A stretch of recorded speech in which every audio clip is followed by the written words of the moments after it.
Right, folks, quick announcement before we get up and running today, just to let you know that, you've been hearing me whinge about being sick all week. I'm going to have the weekend off, so there's going to be no videos on Saturday and Sunday this week. We will be back to normal from Monday with Not Only to Legend at 4 o'clock, home at 7 o'clock, and then straight back into the normal schedule. But I'm pretty sure Anna will kill me if I don't get some rest. So I'm having a weekend off. No videos this weekend. We'll be back Monday. Splendid.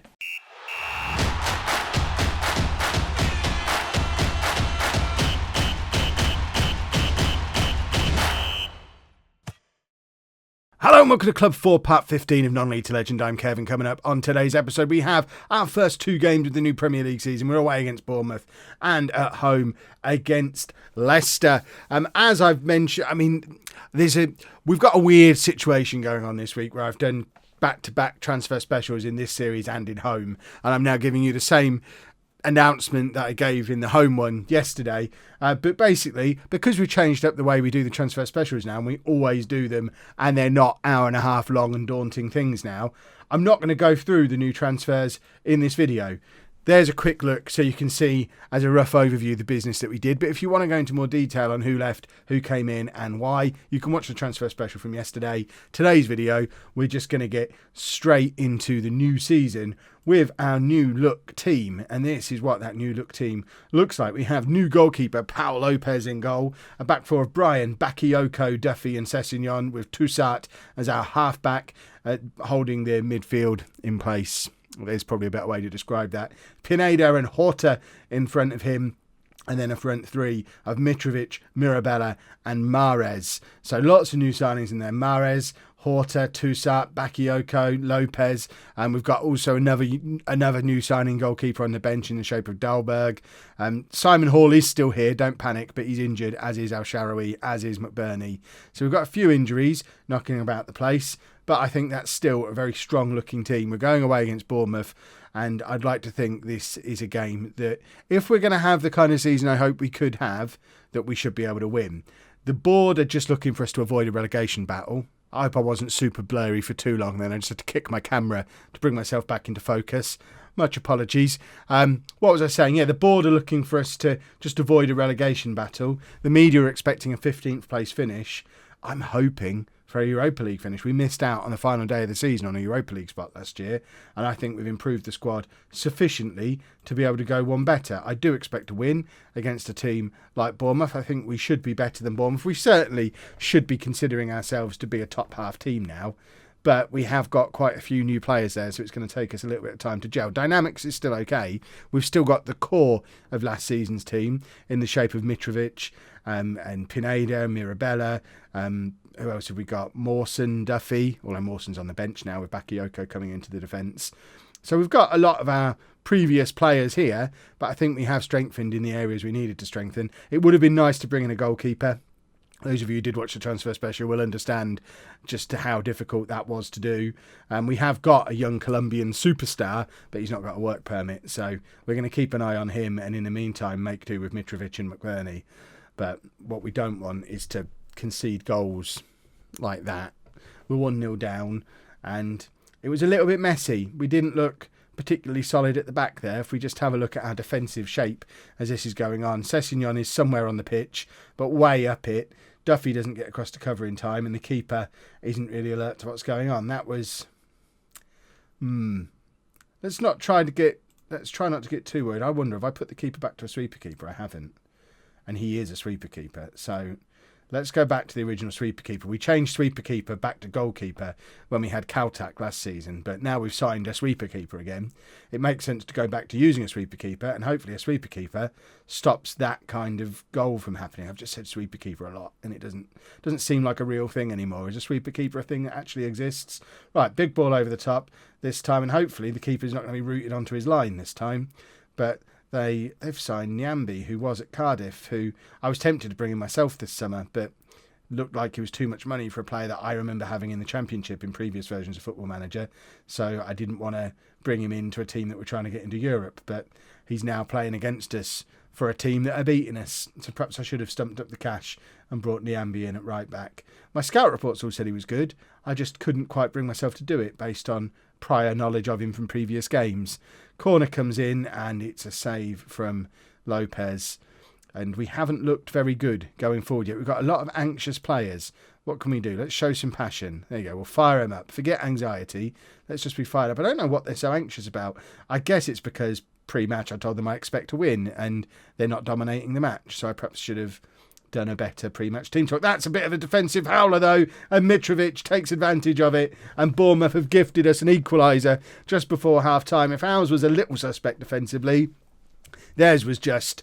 I think they decided they wanted it to be level, because this is the weirdest pass in the history of the world. The keeper can't do anything other than head it, and all he does is heads it into the pass of Mitrovic, and he's happy. Look at that, doing the Gaza dance, so happy. And it's 1-1, and I think that flatters us a little bit, but hopefully it's something we can build on in that second half, if I don't mess up the team talk at half-time as much as I messed up the team talk pre-match. But here is Nyambi trying to put the crossover to put them back ahead just before half-time. Duffy gets it clear. And there's still time left in this first half for another goal, but I don't think we're going to get another highlight. It looks like we're out of time, and it does tick over to half-time. Right, let's not mess this team talk up. Let's try passion. We have been the better team. Lopez loves that. It's still not the best. Still not the best team talk I've ever done, but hopefully they'll be less anxious in this second half. For those of you wondering as well, I am still on the honey and lemon tea, so we'll just have a... Oh, it does. It soothes the throat delightfully. Corner comes in, Lopez does collect. And now we're going to go on and score some goals in the second half. I've decided. Sessegnon to Toussaint, to Horta, over to Pineda, who's in loads of space. Pineda should have either slotted Mirabella in or done a little bit better with that shot. He had so much time and space. I don't really want him taking his time and shooting wide from just on the edge of the area like that. If he can't hit the target from there, don't shoot from there. Why is Duffy taking the throw in? Sessegnon, back to Horta. Mahrez, we've not seen anything of Mahrez yet. And there's Pineda. Brian on the overlap, and we've got men in the middle. Mirabella plays it back to Brian. Brian, cross comes over towards Mahrez, who nods it down towards Mitrovic, but he can't quite get there. Horta now crosses over to Mirabella, and it's into the side netting. Remember, we're being competitive here without our star man, Simon Hall, from last year. He's only unavailable for the first couple of games, but I'm encouraged that we're doing reasonably well without him, because at times last year, he did kind of do it all by himself. Pineda to Bakayoko, to Pineda again, and now Horta and Pineda. Toussaint. I love it when we just keep possession hovering in their third of the pitch, although we are being forced back a little bit here, so it's going to go all the way back to the keeper, isn't it? This is what I get for saying I love it.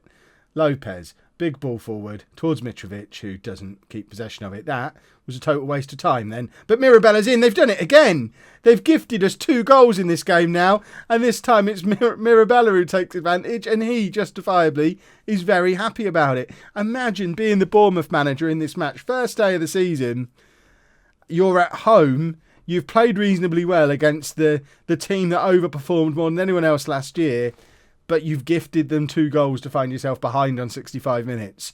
I think, in those circumstances, you'd be pretty miffed.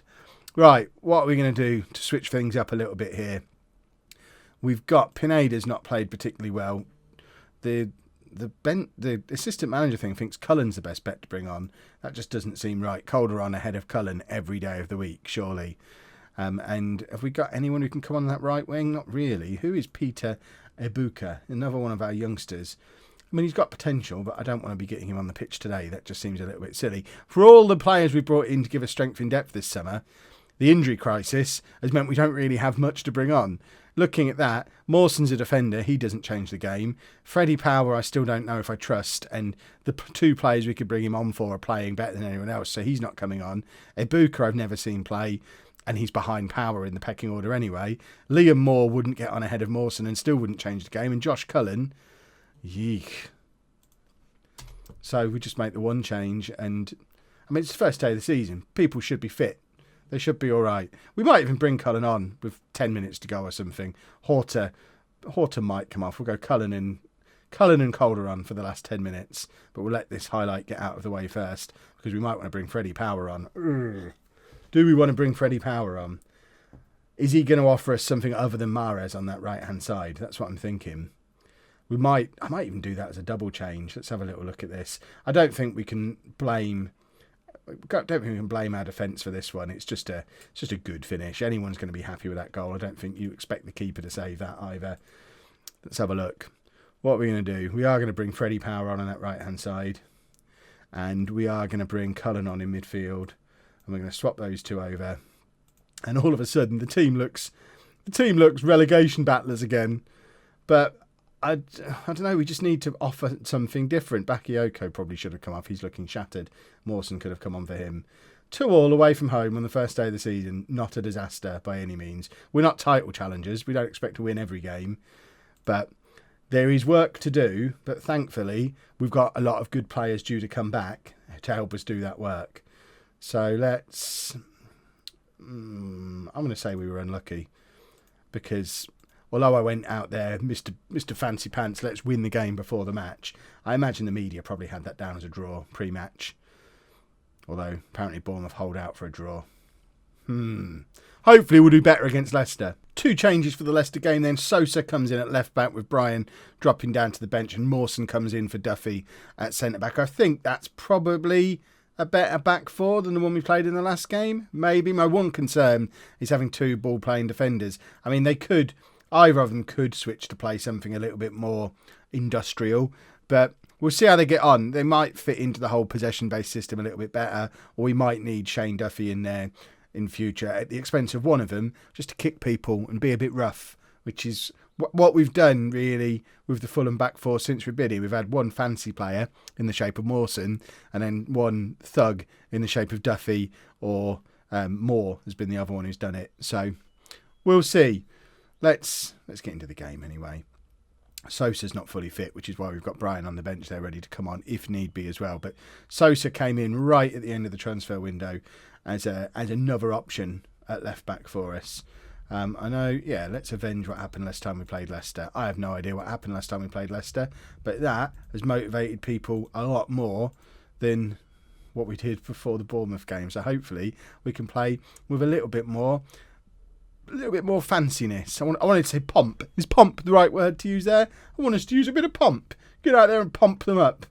It's probably, it was almost probably the right way to use the word to begin with, and then I think it got away from me a little bit. Toussaint plays it forward towards Mirabella, which delighted me so much it made me cough. Mirabella crosses to Mahrez. It's back with Mirabella again. He's got his second goal of the season. Second goal in 2 games as well for Vincenzo Mirabella. Just like last year, I've not been able to extend his loan into a 2-season long loan. People tell me you can do that in the Premier League. None of these players we've got here on loan have been able to extend out to a 2-season loan. I wonder if you can maybe only do it with domestic-based loans. And because these are loans from other countries, maybe we are limited to loan them for a year. Because Mirabella still has 2 years left on his Napoli contract at the end of our loan. So it's not that he can't come in because his contract runs out or he'd go into the final year of his loan or anything like that. But it just won't let me extend it out to a 2-year loan. Won't even let me make the offer. So it's not even that Napoli are turning it down. The loan offer thing is shaded out. So we'll just keep extending it year on year until they realise he's a very good player and they should probably play him themselves. Mahrez crosses to Toussaint and it's 2-0. And it's 2 of my new signings from the summer combining. And it's the first real thing we've seen from Riyad Mahrez, who isn't going to be playing week in, week out. He's 34 now, I think. Obviously, once Simon Hall is fit, Hall comes back in on that right-hand side and Mahrez becomes a super sub for us along with Al Sharawi when he's fit.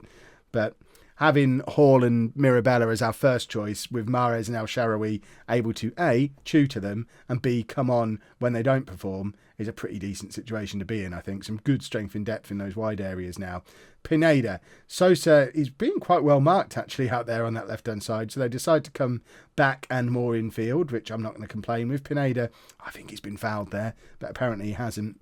Leicester are on the break now, and we need to keep an eye on him a little bit here. And he's offside. Good. I'm glad it's offside. I'm a little bit worried that the guy who was marking Sosa is Song. So when Sosa's pushing on, Song's coming back and marking him nice and tightly. But when the situation's reversed, Song has so much space away from Sosa there.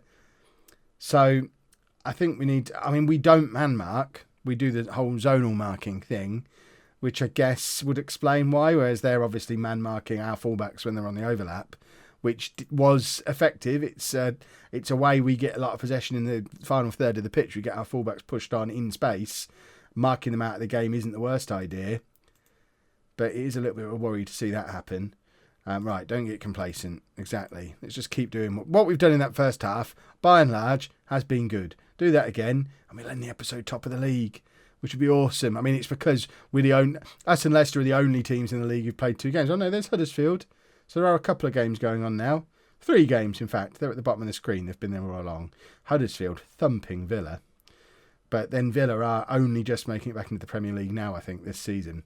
Mahrez with another free kick that's collected by the Leicester keeper. But we're doing all right for chance creation and stuff in this game. We're not controlling possession the way we normally would, possibly because they've taken our overlap out of the play. Toussaint plays a lot deeper than Tainio ever used to. Did we have Tainio as a halfback?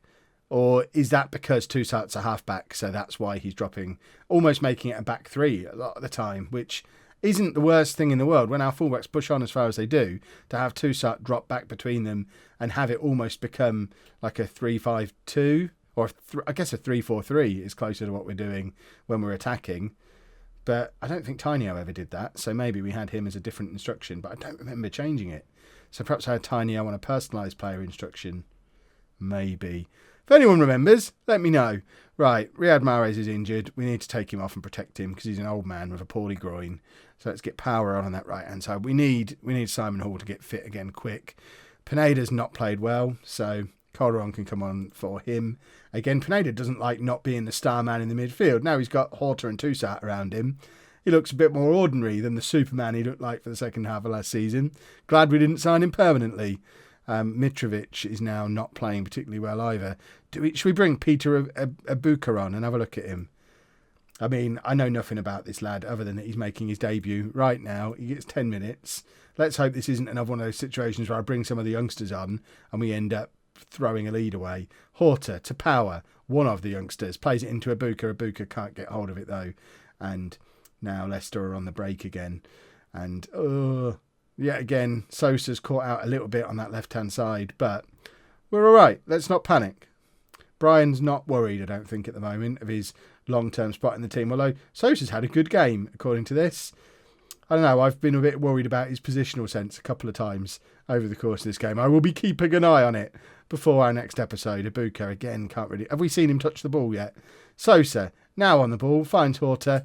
Have we got time for one more attack? It's with Mirabella. And he's just going to run. Just run, sir. Power. You can run if you want. Look at the power he was displaying there. I mean, that's some top quality YouTube in there. Right. We will passionately say, I am pleased with that because we played very well. The result was never in doubt. So that's got to be a good thing. Right, let's have a look to see when we're going to come back. Remember, we're coming back on Monday. There's going to be no weekend episode this week because I want the next episode to be one where I don't moan about being ill. And I think we can all agree we want that. So our next video, I think we're probably going to be somewhere around here. We don't want to race too far ahead. We want to get a feel for how good we are this season. So around there somewhere. We'll figure it out. Maybe Man City, because Man City was so good last year. And West Ham is always a fun game. So perhaps Man City and West Ham. But we'll work it out, and we'll be back Monday at 4 p.m. If you have enjoyed that, please make sure you leave a nice big thumbs up on there for me. Subscribe to the channel for daily Football Manager videos. And thank you very much for watching.